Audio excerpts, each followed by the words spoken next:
Hurmatli o'rtoqlar, biz telefondan ko'rib o'zimiz qo'lbola zamonaviy ochoq yasadik. Mana bu yonishini ko'ring. Tashqariga umuman tutun olib chiqmaydi. E'tibor berayotgan bo'lsangiz, olib tashqariga emas, ichkariga tortadi o'zi. Alanga ichkariga ko'rsangiz, tashqariga umuman chiqish yo'q. Olov yonishiga e'tibor bersangiz, ichkariga tortadi. Yonishini ochoq oldiga tashlab qo'ysangiz ham ichkariga tortadi. Olib tashqariga umuman chiqmaydi. Zamonaviy ochoq.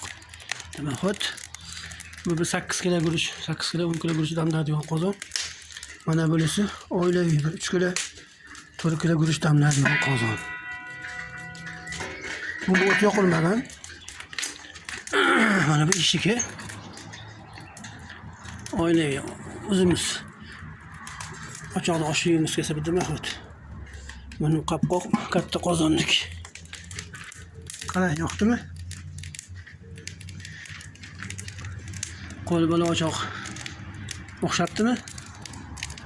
Ko'rib o'zingizga baho bering. Menimcha menga yoqdi, lekin o'zim qilganim uchun o'zimga yoqdi.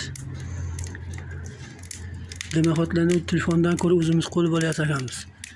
Telefonga qarab, tozalik bilan shug'ullanishyapti, qozonlarni qopqoqlarni hammasini suv qaynatishyapti qozonda.